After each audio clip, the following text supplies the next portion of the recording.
This is Asian American Life. I'm your host, Ernabel Demillo. Welcome to Broadway. For many theater actors, this is the ultimate goal, to perform on one of these stages, like Ali Ewald, who stars in Phantom of the Opera. Coming up, I'll have more on a group that helps support Filipino American artists here in New York. But first, here's a look at what's ahead. Filipino performers on Broadway and off have found a friend in Broadway Barkada. A punk rock band challenging the norms of its own genre, Rayner Ramirez profiles Mars Dixon, the lead singer of Aye Nako. Kyung Yoon shares the story of Chinese Americans of the Mississippi Delta. And Minnie Roh meets the pitmaster of Arrogant Swine, Tyson Ho. Plus the art of the meal, food bloggers tell all. This and more on Asian American Life. Many actors move to New York hoping to make it on a Broadway stage. It can be a tough and lonely life. For some Filipino actors, they have found the journey less lonely with the help of some friends. One day I'll know. If I go, there's just no telling how far I'll go. They all came to New York with big dreams to see how far they could go. But almost every aspiring actor will tell you the big city can be quite a lonely place. I came in 1998 and I didn't know pretty much anybody, and it's a lonely feeling. Initially I thought I made a big mistake coming to New York because that's how lonely and difficult it was. But these days, Liz Casasola, who moved here from LA, is surrounded by her friends, her Barkadas, her Broadway Barkadas.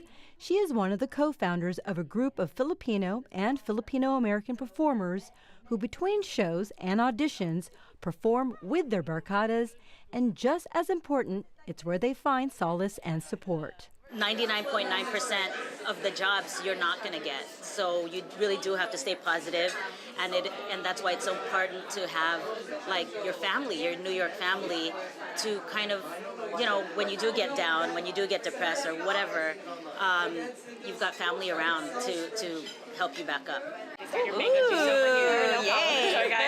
Perfect timing. So speaking of food, this Yes. is a popular place for the Barkadas. This is our go-to hang where we celebrate birthdays, life, auditions, someone got hired. This is our go-to for all things good. And so Maharlika in the East Village, a popular Filipino restaurant, was the perfect spot to do the interview. Casasola, along with Brian Jose and Billy Bustamante, founded Broadway Barkada in 2009, when they were all starring in the first all-Filipino cast of Imelda the Musical at the Pan-Asian Repertory Theater. It started out as a fundraiser for victims of Typhoon Ondoy in the Philippines. As a cast, we wanted to somehow raise funds, relief funds, to send back to the Philippines. So we had our first concert, our first benefit concert, and Broadway Barkada was born from there. Right there, in the middle of a conversation, it wasn't anything special, you said, it was just there. They had so much fun performing, they decided to keep doing it and raise money for other causes. They've performed in New York, both music and dance. And now they go where the Barkadas go. Last year, they were in Seattle during the run of Here Lies Love, the hit musical about Imelda Marcos. And recently, they were in Los Angeles, where some of the Barkadas are starring in David Harry Wong's new play, Soft Power. What began with the original 12-member cast from Imelda has now grown to over 100 members, including Roy Flores, who also moved to New York to pursue an acting career. Having the Barkada, so when we were not working on Broadway, off-Broadway, or regional theaters in all over the country, so we still have this opportunity to build or create our own art and still sing. You know, Filipinos, we love to sing. And have that support and appreciation for what we do. They celebrate when their Barkadas get the call they've been waiting for to star on Broadway. Original Barkadas J.G. Macapugay starred in School of Rock. Billy Bustamante and Jonelle Margallo were in the recent Miss Saigon revival. Ali Ewald, who is the first Filipino and first person of color to play the role of Christine in Phantom of the Opera, and the list goes on. Meanwhile, many Filipino performers who moved to New York for a show have performed with the Barkadas, like Adam Jacobs, who originated the role of Aladdin. But with all these success stories, many are still waiting in the wings. It's no secret that theater is a competitive business, more so for people of color. It's hard being an artist here in New York, and it's nice to have a group of people that will appreciate you and support you no matter what, and who also understand the things that you're going through. As an ethnic artist, our journey is so different than any other artist. According to a 10-year study by the Asian American Performers Action Coalition, the average hiring of Asian American actors is only 3.7%, hitting levels above 4% only twice in a decade. This despite Broadway having its most diverse season in 10 years. We have to take control and tell our stories and not blame anyone. So while celebrating the close to 10 years of Barkada's success, Casasola knows there is still much work to do. That is one of the missions of Broadway Barkada, is to create new works. So, our whole thing is don't wait for opportunities. You've got to create your own opportunity. So we're writing, we're helping produce new works, new plays. And I'm sure she'll have her Barkadas with her every step of the way. I'm not scared to be seen. I make no apologies. I'm Ernabel Demillo for Asian American Life. We all know Asian Americans are underrepresented in rock and roll, but Brooklyn-based Aye Nako is making a mark. Sometimes I'll come up here and I'll bring my guitar, my laptop, and mess around in GarageBand. Mars Dixon draws inspiration from New York City's skyline. From his Brooklyn rooftop, he writes punk songs about race and identity for the band Aye Nako.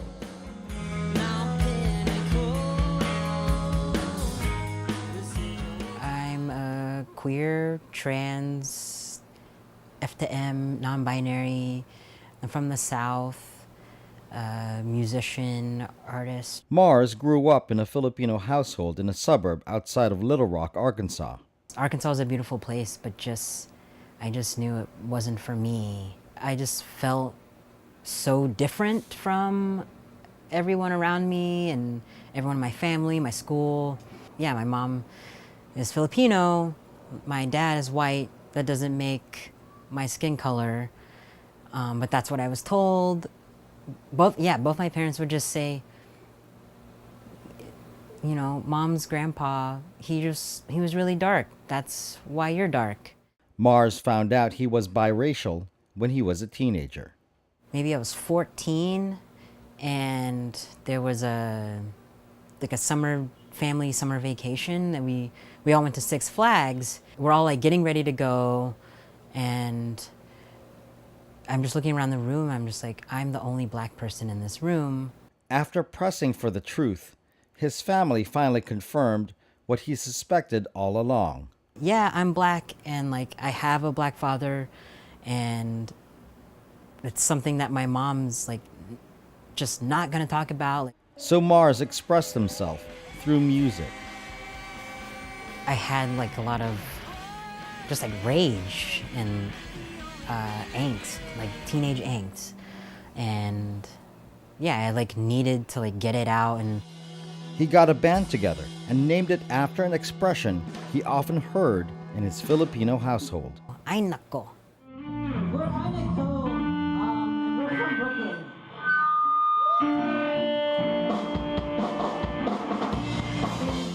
It's kind of like saying, oh God, or my goodness.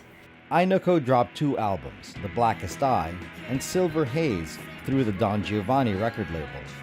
Aye Nako's songs have made the best of lists of the New York Times and NPR. Last fall, they got props in a New York Times feature story about women making the best rock music. Full disclosure, my sister-in-law Jade also plays in the band. And here they are in this Audio Tree live session.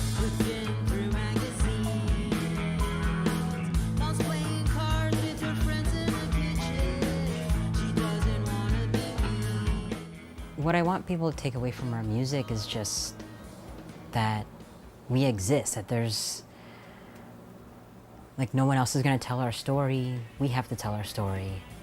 You know, I do it for myself, first of all, but I also do it for visibility, you know, and to encourage, like, women, queer people, Black and brown people, Filipinos, you know, to write music, especially like rock music, because it's like there aren't really people who look like me doing rock music, and I want to see more of that.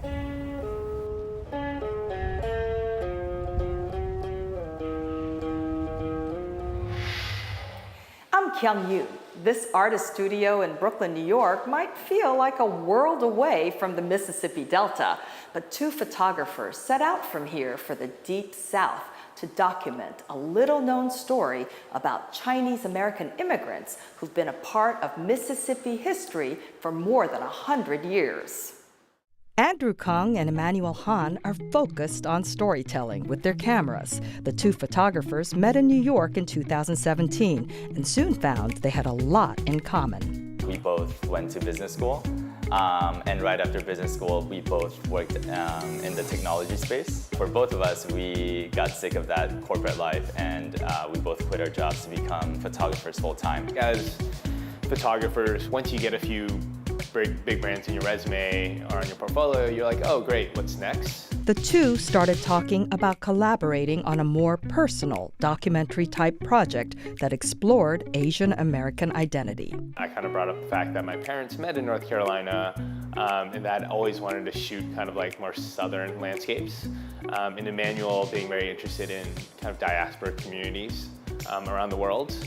It almost like instantly clicked, and he was like, oh, why don't we do a series on Asians in the deep rural South? Their project is an audiovisual narrative that tells the story of the Chinese community in the Mississippi Delta, the northwest section of the state of Mississippi and parts of Arkansas and Louisiana that lies between the Mississippi and Yazoo rivers.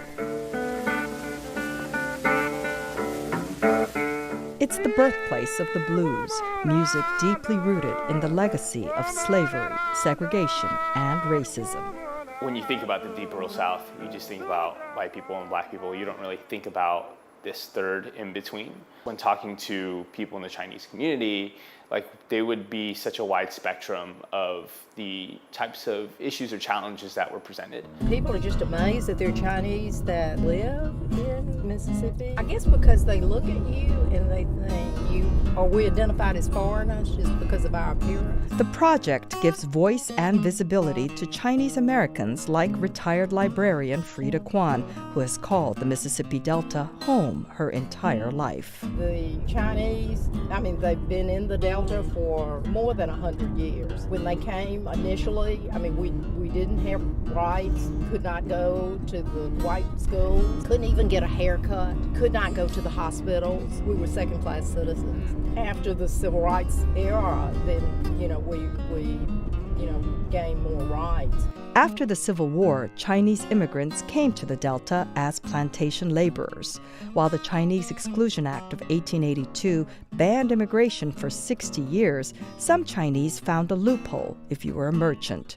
After the 1900s, virtually all the Chinese ran family-owned grocery stores, mostly catering to African American customers and shaping the local economy. A lot of these Chinese families were running grocery stores, but they wanted to have a separation between work and home, much like anyone would.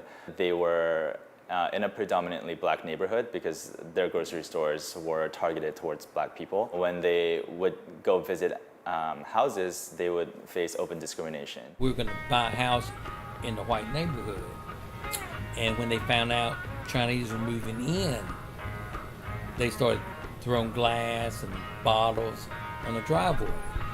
And then when I later to find out when the parents found out about it, they said, well, we're not going to do it then. The Mississippi Delta is one of the poorest areas in the country, according to the government census, and with few economic opportunities, Chinese Americans are not staying. At its height in the 1970s, there were close to 3,000 Chinese Americans in the Mississippi Delta. Today, it's about 500. Taylor Pang is a rare exception. I'm a fourth-generation farmer in my family, and I want to continue the tradition, but it's kind of neat how we all immigrated here. The only reason why you're still stuck here in the Delta is either you're a farmer, a teacher, or something medical. There's nothing here anymore. But still, there are a significant number of Chinese people who have stayed, and they're older, and for them, it's their home, and they don't really see the need to go anywhere else. Because if they did, they would have to start over. So I think just understanding their contributions to their local communities in the deep rural South is such an important piece of me having a wider appreciation of what it means to be Asian American. I hope that's what we can do through our storytelling, by showing different experiences of people in America who are doing good things, that people will learn to understand that we are Americans too, and that we belong here. Both Andrew and Emmanuel say they're excited to keep working on projects that challenge existing narratives and shine a light on stories about Asian American communities that are often overlooked. I'm Kyung Yoon for Asian American Life. I'm Minnie Roh. It's about as American as the 4th of July. Barbecue has been around for centuries, dating back to the Revolutionary War. And now one Chinese American pitmaster is trying to revive an age-old tradition by going in whole hog. Fire up that grill. It's summertime. And nothing says summer more than a whole mess of barbecue on your plate. Everything is brought to the table, whether it's brisket from Texas, pulled pork and ribs and turkey from Kansas City. Everything is allowed on the plate. Tyson Ho is the owner of Arrogant Swine, located in the heart of a busy industrial area in the Bushwick section of Brooklyn, New York. He serves up barbecue, North Carolina style, which means he goes whole hog with his product. Under Carolina rules and traditions and regulations, barbecue is only the whole pig. Ho says he is one of only about 20 pitmasters in the entire country that specializes in the whole hog method. And while you can find other items on the menu, such as ribs and chicken, it's clear that the vinegar-based North Carolina-style whole hog barbecue is his one and only star. Anything else is optional, the hog is not, right? So that's basically our central message. Barbecue is one of America's oldest and most beloved traditions. George Washington writes about attending a barbecue in his journal even before he ever crossed the Delaware River. Throughout the ages, barbecue has played an important role in our history, from presidents entertaining visiting dignitaries to feeding slaves after a bountiful harvest.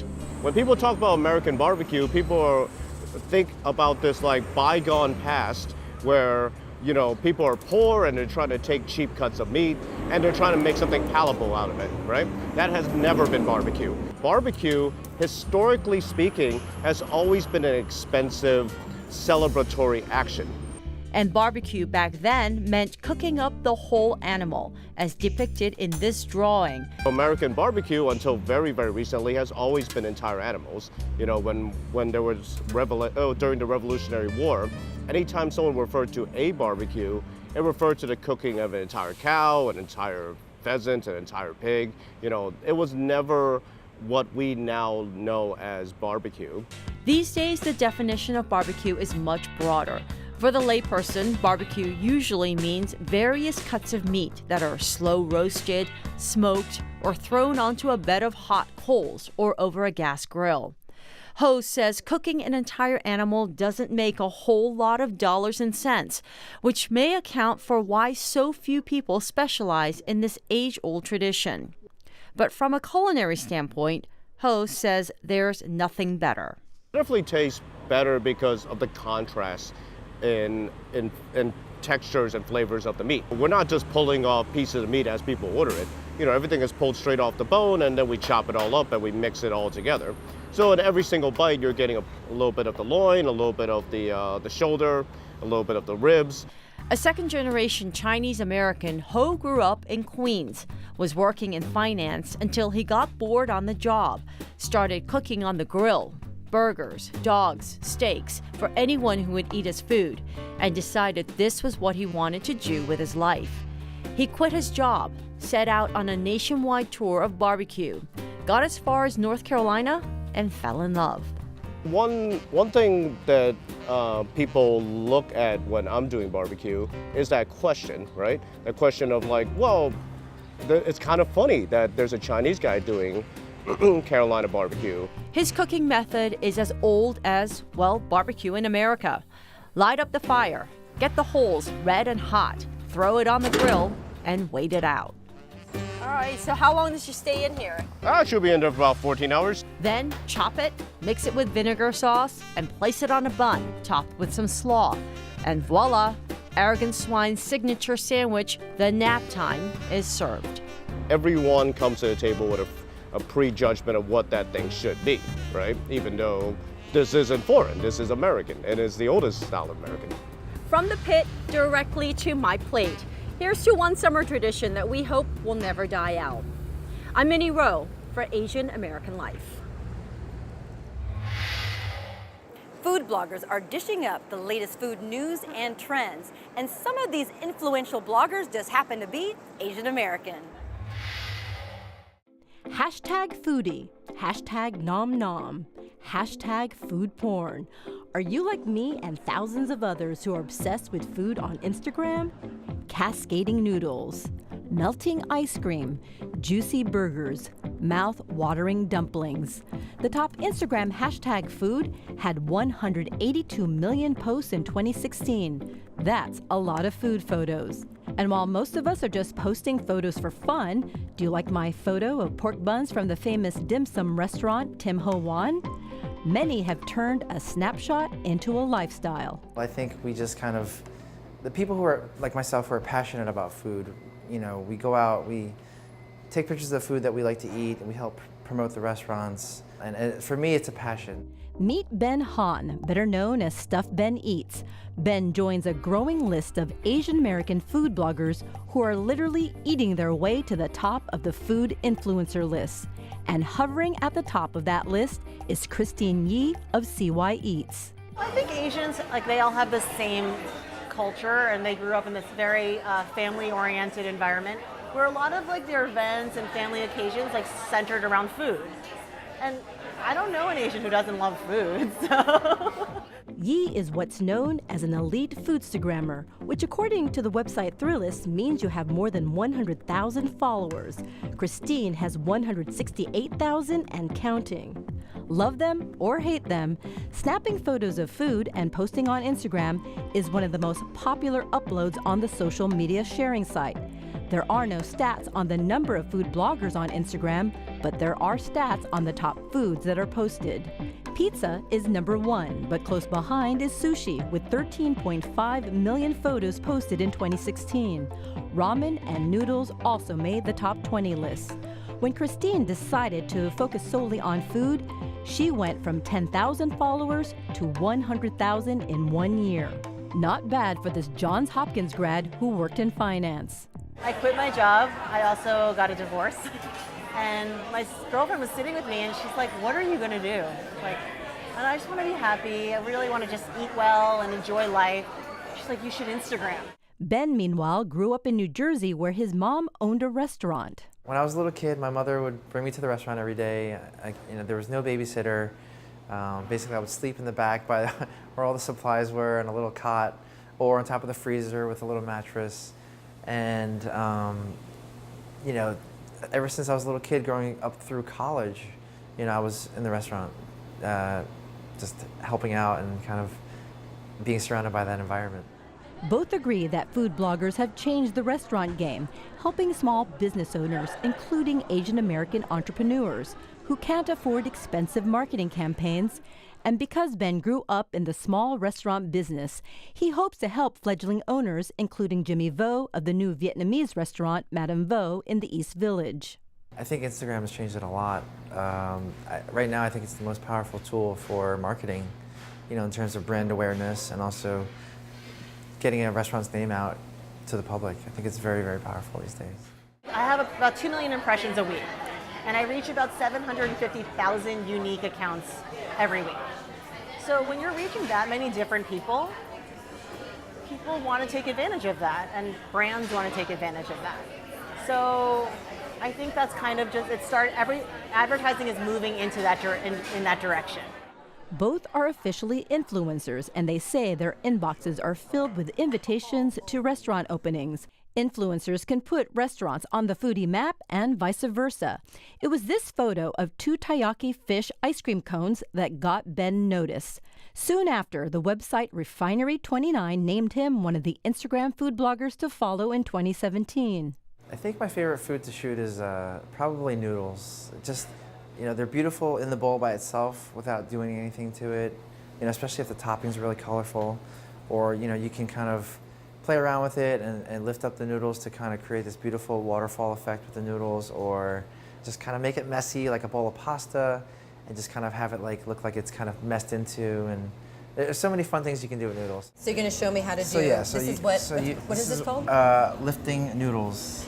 So you would kind of grab like some meat, go in from the bottom, and just kind of, you know, just do a little lift. Yeah. Get whatever noodles you can. You know, these noodles are a little thinner and a little shorter, so it's a little tough to do a long noodle pull, but you can just do a little bit, like a little just baby, a baby one, yeah. Right. Just to show the texture of the followers. noodles. Exactly. Show the texture of the noodles, the meat, and then, you know, we can take a photo like that. Christine, meanwhile, loves taking photos of dumplings and pasta.